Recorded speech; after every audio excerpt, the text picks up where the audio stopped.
Welcome back to the Star Trek Critic, where each episode is graded like a school project, starting with 100 points, taking away 1 point for each error, and the first point lost is the poor plot of this episode, Hide and Q.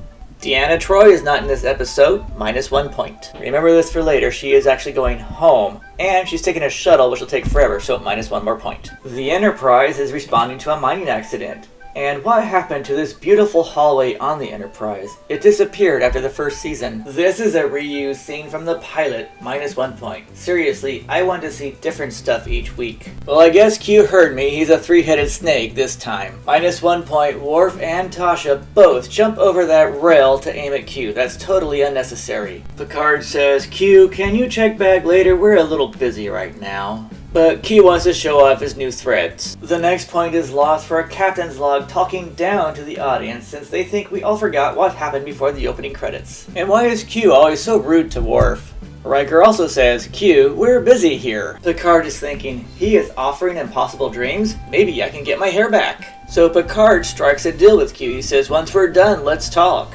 And no, Captain Picard, it is Q, not Y. Minus 1 point for Picard mansplaining to Q and the audience about their previous meeting. This is a waste of time since it was just a month ago.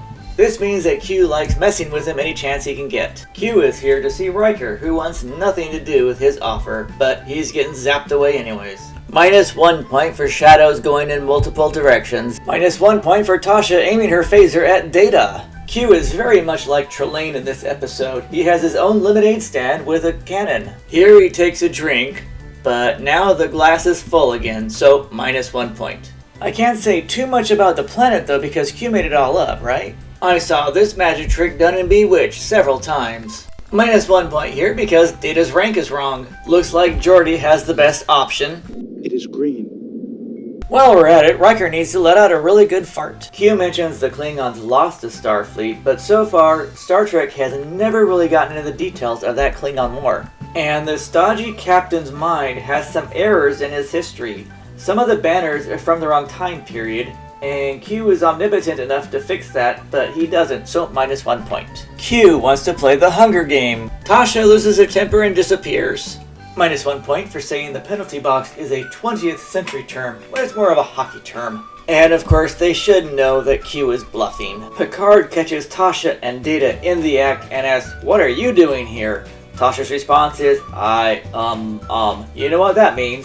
Both of them say, I am gone. That must be 24th century slang for something that we don't know yet. Tasha says, what the hell? Is this the only time she cusses? Picard tells Tasha his favorite Mother Mother song, and he starts to sing Don't Worry, Be Happy. For a security guard, Tasha gets overly emotional, so minus 1 point. And she's thinking, hey, we're the only two on the ship right now, we could have a great time real quick, but then Q shows up and runs everything. The penalty box was a really bad Q idea, so minus 1 point. Now Picard thinks he's Q. Here is where Q makes that deal with Picard. If Riker wins, Q will leave them alone forever. He never did though, did he? Minus 1 point for sending Worf out there all by himself. And if Geordi can really see that far, minus 1 point for sending anybody out there. Data's rank magically corrects itself, so minus 1 more point. Why is Q asking why these games? It was his idea. Now the two actors spout Shakespeare and how well they know it. What's interesting here, Picard says he thinks the human race is going to evolve to become godlike. It'll take a while, but that's what he's saying. Minus 1 point for using a book that you can buy off Amazon. The boys are thinking, we can take him.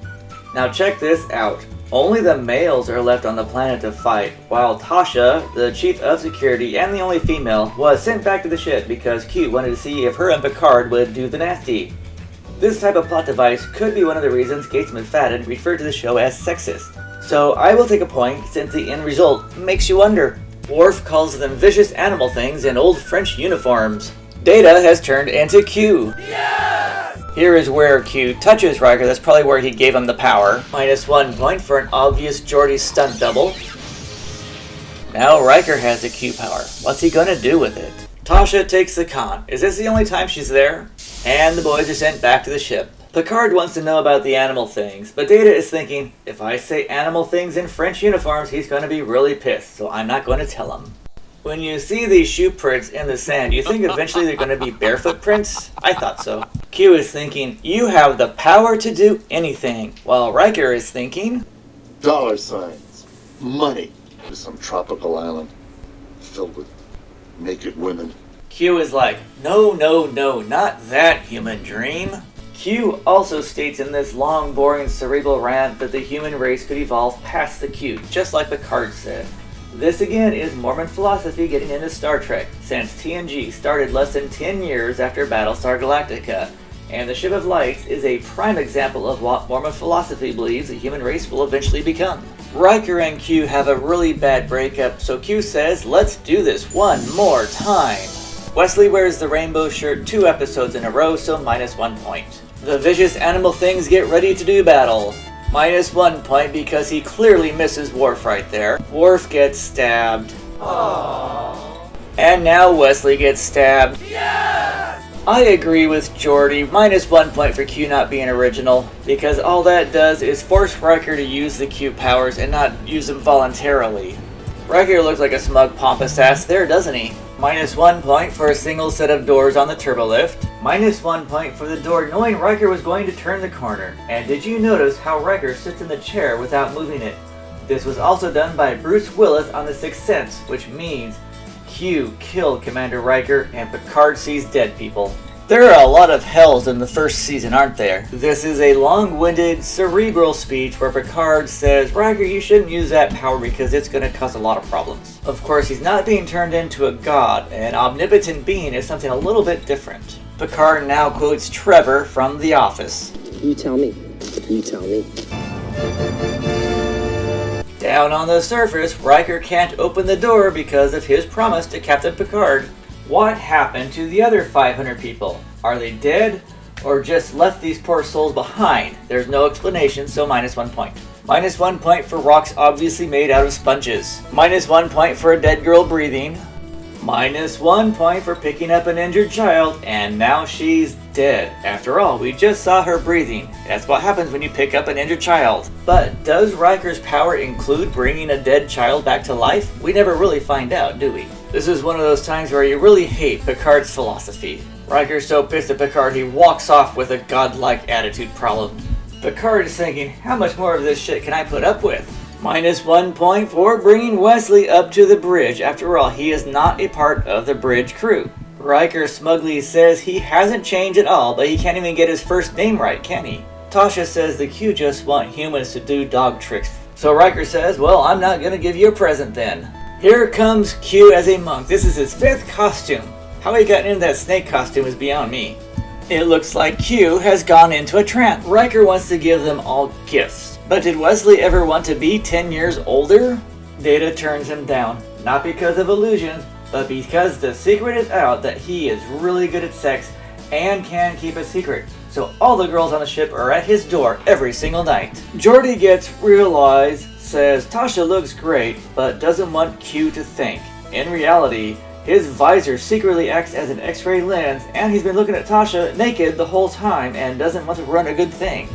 Riker got Worf a Klingon hooker. Yes! But Worf says no, warriors don't pay for sex, they earn it. Wesley says, Commander Riker, if Worf doesn't want the hooker, can I have her? You made me an adult now, I can do that thing. Then shut up, Wesley. Shut up, Wesley.